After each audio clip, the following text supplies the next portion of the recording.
Good morning, everyone. It is rainy, it is stormy, it is windy in some areas. We told you about this here at THG News today, that the weather will deteriorate in some areas, especially in the USVI and Puerto Rico. The Bahamas, we know they're experiencing some strong winds there, and other parts of the Caribbean. And this will further deteriorate today into Thursday. High sea swells, you name it. But good morning, we're here this morning. Thanks be to God. It's Tuesday, the 6th of February, 2024. The news, of course, this morning is brought to you the kind of compliments of Carl & Sons, the best bakery on the island. That's what the people of St. Martin said, not because they advertise on THG. That is what St. Martiners say via a Daily Herald survey. The Carl & Sons. It's not only the best bakery, they serve the best sandwiches. And I'm sure if you ask them about cakes and all of that, they'll tell you it is Carl & Sons all the way. So let us hear from the proud sponsor of THG News today, Carl & Sons, and we'll be right back with some news. Carl & Sons have been serving the people of St. Martin for over 40 years. And the food and service get better and better. From early morning, customers flock to the bakery for their favorite sandwiches, cakes, pastries, you name it. First thing at mornings and last thing at afternoons, folks rush to Carl & Sons for simply the best. There are two locations, Colbay and on the Pondville. In Colbay, the opening hours are Monday to Friday from 6 a.m. to 6 p.m. On Saturdays, 6 a.m. to 5 p.m. And on Sundays, 6:30 a.m. to 10:30 a.m. and 2 p.m. to 5 p.m. Opening hours on the Pondville, Monday to Friday, 6:30 a.m. to 6 p.m. Saturday and Sunday, 6:30 a.m. to 1 p.m. We also cater for weddings, parties, special events, whatever the occasion. It's Carl & Sons. Our staff, we are always happy to serve you. Call us today, the Colbay location, 721-544-2462. That's 721-544-2462. Or in Phillipsburg, 721-543-1059. That's 721-543-1059. It's Carl & Sons Bakery. We are here to serve you.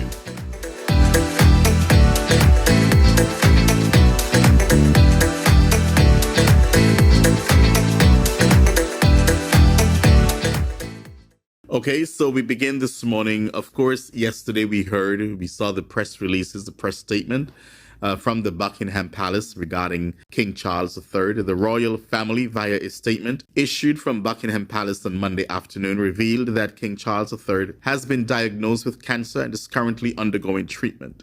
The king has been advised to postpone public-facing appearances as he has commenced treatment. Palace officials say the king has chosen to share his diagnosis to prevent speculation and in hope that it may assist public understanding for all around the world who are affected by cancer. The statement comes on the heels of the king undergoing a recent hospital procedure. Now, we know that Harry and William, they'll be flying back to the UK to be with their dad. And I know that we, the world, will be following this latest development from Buckingham Palace. And of course, we wish King Charles III a speedy recovery, and we wish him well throughout this treatment. You know, that big C word, that no matter who it is, that C word is just, we got to find ways to deal with cancer. We really have to, in terms of just getting rid of it, man, just killing it. Now, let us look at news out of St. Eustatius. You don't normally hear much of what's happening on St. Eustatius. On Statia, as some of you may say. But on the weekend, they had some activity. Not the one that we really would like to report on, but during the nightly hours of a Sunday, a fight broke out between a number of people in an establishment on St. Eustatius. I heard it was a big ruckus. It was a big ruckus. But I'm now getting a press release from the police. Two police officers who were there in their free time tried to stop the fight, but were attacked. As a result, the officers had to use physical force to defend themselves. One of the suspects then pulled out a stabbing weapon and tried to stab one of the officers. The officer ran backward to create distance between him and the suspect after the suspect tried to stab him with the knife in his hand. The suspect again approached the officer with the knife, after which the officer verbally threatened to use his firearm. And mind you, from what I understand, the officer also identified himself as a cop, right? But let's continue. The officer who threatened to use a firearm did not have a firearm with him. The other officer who was also involved was armed, but had not drawn his firearm at any time. In an effort to protect those present and maintain public order, these officers acted in their free time. The police exposed themselves to danger 24/7 to protect and serve the community of the Caribbean Netherlands. The Dutch Caribbean Police Force urges the public to comply with laws and regulations, treat each other with respect, and obey the enforcement of the law. Collaboration to promote mutual trust between the police and the community will ensure safe and livable communities for all residents of the Caribbean Netherlands. So that's what happened in St. Eustatius, a place we don't get news from, and this is not the news we want to hear from Statia. Out of Nevis, the Spirit of Adventure made a rescheduled call on Nevis, that's a small cruise ship, on Monday, February 5th, bringing hundreds of visitors to the island's shores. The Spirit of Adventure, with a capacity of 999 passengers and 530 crew members, is one of the largest ships to make Nevis a port call. Just remember last week we had the Icon of the Seas, with over almost 10,000 people, almost the size of Nevis, on St. Kitts. Nevis enjoys a niche cruise industry, catering to smaller, high-end cruise lines. And during the robust 2023-24 cruise season, Nevis is expected to have 52 cruise calls, bringing some 18,000 visitors to the island. Okay? 18,000 visitors to the island. And that seems to be a great accomplishment. Yeah. Bahamas, they did some numbers the other day. They crunched their numbers. It was almost going to the 2 million mark in terms of cruise ship visitors. St. Lucia had some crazy numbers as well. I can go to Cayman Islands. They did tremendous with some numbers. Hundreds and hundreds and hundreds of thousands of cruise ship passengers. Same for Antigua. St. Martin, same. Just they're blowing the numbers to the roof. And you can go to St. Kitts. Same thing, over 1 million passengers. Nevis, here we have Nevis, 18,000 visitors to the island. Oh, and we think that is spectacular. You may disagree with me when it comes to this thing about niche cruise industry and all of that. But do you realize that the islands that, except for St. Bart's, because St. Bart's is actually governed properly, but except for St. Bart's, as far as high-end, do you see any other island that the economy is booming because they're just catering to high-end tourism? You know, I challenge you to name one island, and again, with the exception of St. Bart's, that the island that's promoting high-end tourism and cruise tourism, that their economy is booming, booming, booming. I challenge you out there to name one. Just name one. I'm not saying that the cruise, they are not welcome. I'm not saying that. But open up the gates. Break the chains off.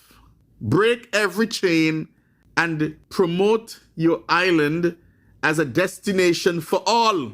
We need jobs. We need a booming economy. And this thing about high-end, like, what are they going to see? So the regular cruise ship passengers, they'll come off a boat and they'll go purchase a souvenir, right? In one of the souvenir shops. The high-end passenger, according to you, they are going to do the same thing. Purchase a souvenir. They will visit the same restaurants and they'll take the same line tours. They'll go down to Pinner's Beach. They'll go to Sunshines, just like the high-end and the regular, so-called regular cruise ship passengers. So this thing about promoting high-end, but you prefer to promote high-end and get 10 to 15,000 people, because you're saying 18,000, but all 18,000 are not coming off the cruise ships. So you prefer that little, we have 10, 15,000 people in a year. And you think that's enough for your people. And you have other islands promoting millions of people, hundreds of thousands of people. You're not even interested in a proper cruise facility pier or whatever the case may be. That doesn't interest you. Let's just work with these cruises, high end. But they come and do the same thing that a regular cruise ship passenger will do. I don't get it. Make it make sense. Somebody got to make it make sense to me that this actually works. And prove to me and show me where this high-end thing actually works. There's nothing wrong in rebranding.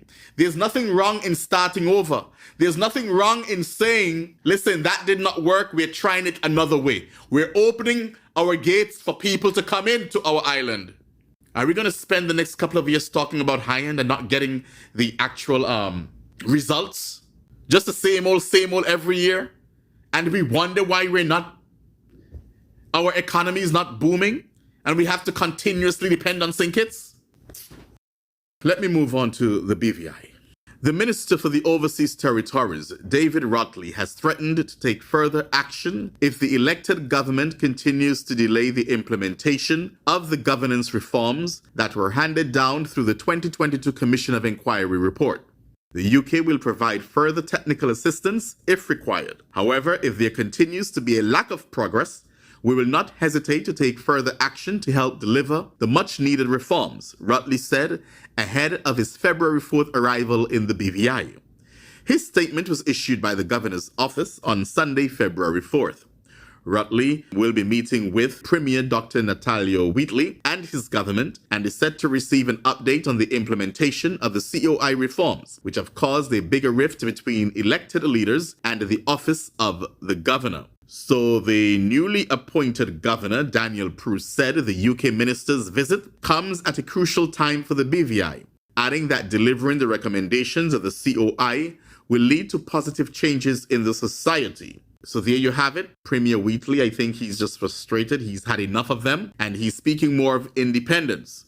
And the Premier has decried the threat, telling residents and the international community that any approval of additional powers for the UK representative should be seen as undermining of the BVI's democracy. So lots happening there in the BVI in the coming weeks and months. We're now hearing through the court, this is not hearsay. I have said this from the beginning and my words are coming to be correct. That this was all framed, and some people don't like when I say this, by the UK government.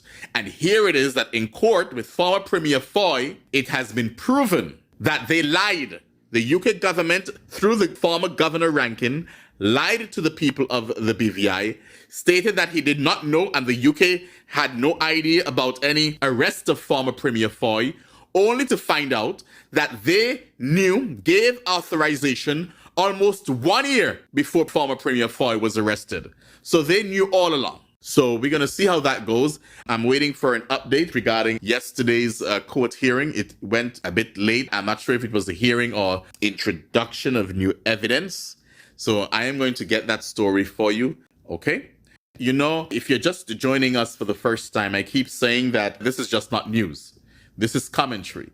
And we try to be as respectful, but we give our honest opinions. You don't have to agree with us. If you agree with me, great. That's something good. If you don't, then fine. And if you choose not to continue to listen to this network because we give our commentary, then I can only ask you to stick around. You may like something that I say at some point in time.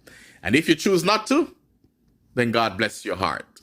But I thank those of you, the many of you, who continue to support THG News Today and THG Network.